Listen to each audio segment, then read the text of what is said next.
میں نے کہا پھر کون سا؟ تو آپ صلی اللہ علیہ وسلم نے فرمایا اللہ کی راہ میں جہاد کرنا۔ اس حدیث میں رسول اللہ صلی اللہ علیہ وسلم نے والدین سے نیکی کرنے کو اللہ کے محبوب اعمال میں سے ایک عمل قرار دیا۔ اور اس بات میں ذرا غور کریں کہ آپ صلی اللہ علیہ وسلم نے جہاد کا ذکر بعد میں کیا اور والدین سے حسن سلوک کا ذکر پہلے کیا، جو اس بات کی دلیل ہے کہ ماں باپ کی خدمت کرنا، ان سے اچھا برتاؤ کرنا، ان سے نیکی کرنا جہاد سے افضل ہے اور بہتر ہے۔ اس لیے تو حضرت عبداللہ بن عمرو رضی اللہ عنہ روایت کرتے ہیں کہ ایک آدمی اللہ کے نبی کی خدمت میں حاضر ہوا اور کہا اے اللہ کے رسول میں جہاد کرنا چاہتا ہوں۔ تو آپ صلی اللہ علیہ وسلم نے فرمایا کیا تمہارے والدین زندہ ہیں؟ تو اس نے کہا ہاں۔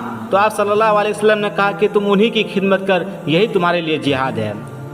ماں باپ کا مقام مرتبہ اتنا ہے کہ ماں باپ کی خدمت نفل عبادت پر بھی مقدم ہے، یعنی ماں باپ کی خدمت پہلے، اس کے بعد نفل عبادت۔ کیسے؟ آئیے دیکھتے ہیں۔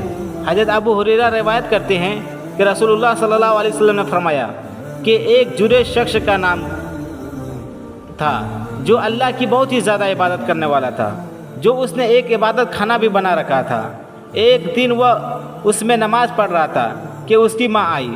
اس نے کہا اے جریج، تو اس کے دل میں خیال آیا کہ ایک طرف تو ماں ہے، ایک طرف نماز، چنانچہ وہ نماز میں لگا رہا یہاں تک کہ اس کی ماں واپس لوٹ کر چلی گئی۔ دوسرے دن پھر اس کی ماں آتی ہے اور اس نے پکار کر کہا اے جریج، تو اس نے دل میں کہا ایک طرف تو میری ماں ہے اور ایک طرف نماز۔ آخر کار وہ نماز میں لگا رہتا ہے، لیکن اب اس کی ماں کے منہ سے بد دعا نکل گئی، کہنے لگی کہ اے اللہ اسے موت نہ دینا جب تک کہ یہ کسی بدکار عورت کا منہ نہ دیکھ لے۔ ادھر بنی اسرائیل میں جریج اور اس کی عبادت کا خوب چرچا ہونے لگا۔ ان میں ایک بدکار عورت بھی تھی جو حسن جمال میں بہت ہی زیادہ خوبصورت تھی۔ وہ کہنے لگی اگر تم لوگ چاہتے ہو تو میں اسے پھنساؤں۔ چنانچہ اس نے اپنے آپ کو جریج پر پیش کیا، لیکن وہ اس کی طرف سے متوجہ نہیں ہوا۔ پھر وہ ایک چرواہے کے پاس گئی تو اس نے اپنے آپ کو اس کے حوالے کر دیا، اس کے سپرد کر دیا، تو چرواہے نے اسے صحبت کر لی تو وہ حاملہ ہو گئی۔ پھر جب بچہ پیدا ہوا تو کہنے لگی یہ جریج کا بیٹا ہے۔ لوگ آئے، جریج کو عبادت خانے سے باہر نکال کر عبادت خانے کو توڑ دیا اور جریج کی پٹائی کرنے لگے۔ جریج نے پوچھا کیا بات ہے، کیا معاملہ ہے بتاؤ۔ وہ لوگ کہنے لگے کہ تو نے اس فاحشہ سے زنا کیا اور اب تو اس کے بچہ بھی پیدا ہو چکا۔ جریج نے کہا وہ بچہ کہاں ہے؟ لوگ بچہ کو لے کر آئے تو جریج نے کہا ذرا ٹھہرو میں نماز پڑھ لوں۔ پھر وہ نماز سے فارغ ہو کر بچہ کے پاس آیا اور کہا بچے بتاؤ تمہارا باپ کون ہے؟ بچہ بول اٹھا فلاں چرواہا میرا باپ ہے۔ پھر لوگ جریج کے پاس آئے اور معافی مانگنے لگے اور کہنے لگے ہم تمہارے لیے سونے کا عبادت خانہ بنا دیتے ہیں۔ جریج نے کہا نہیں بس ایسا ہی مٹی کا بنا دو۔ چنانچہ لوگوں نے عبادت خانہ بنا دیا۔ یہ حدیث اس بات کی دلیل ہے کہ نفل عبادت پر ماں باپ کی خدمت اور ان کی اطاعت و فرما برداری مقدم ہے، یعنی پہلے ماں باپ کی اطاعت اس کے بعد نفل عبادت۔ اور یہ بھی معلوم ہوا کہ ماں باپ کی بد دعا کا انجام کیا ہوتا ہے۔ اور آگے حضرت عبداللہ بن عمر سے روایت ہے کہ رسول اللہ صلی اللہ علیہ وسلم نے فرمایا کہ قیامت کے روز اللہ تبارک و تعالیٰ 3 قسم کے لوگوں کی طرف دیکھنا تک گوارا نہیں کرے گا۔ وہ کون سے لوگ ہوں گے؟ چلیے جانتے ہیں۔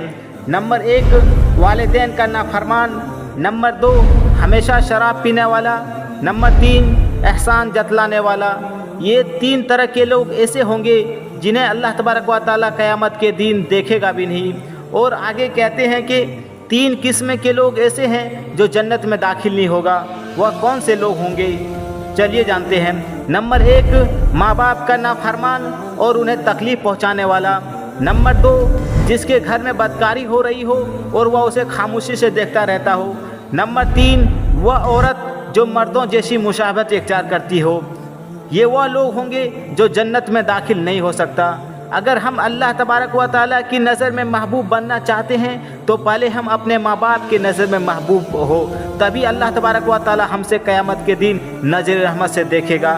اللہ تبارک و تعالیٰ کی نظر میں محبوب بننے کے لیے شرط ہے، اور اگر ہم یہ شرط نہیں اپنائیں گے تو قیامت کے دن ہم اللہ تبارک و تعالیٰ کے نظر رحمت سے محروم ہو جائیں گے۔ ایک ماں اپنے بچوں سے اس قدر محبت کرتی ہے جس کا اندازہ آپ اس حدیث سے لگا سکتے ہیں۔ حضرت عائشہ رضی اللہ عنہا بیان کرتی ہے کہ میں نے ایک ماں کو دیکھی اور اس ماں کے ساتھ 2 بیٹیوں کو بھی دیکھی۔ وہ ماں حضرت عائشہ رضی اللہ عنہا سے سوال کرتی ہے کہ ہمیں کھانے کے لیے کچھ دے دیجئے، بھوک لگی ہے۔ تو اس وقت حضرت عائشہ رضی اللہ عنہا کے پاس صرف 3 کھجوریں موجود تھی، تو وہ کھجوریں اس ماں کو دے دیتی ہے۔ تو وہ ماں ایک کھجور ایک بیٹی کے ہاتھ میں، دوسرے کھجور دوسری بیٹی کے ہاتھ میں اور تیسری کھجور اپنے منہ کی طرف اٹھا لیتی ہے۔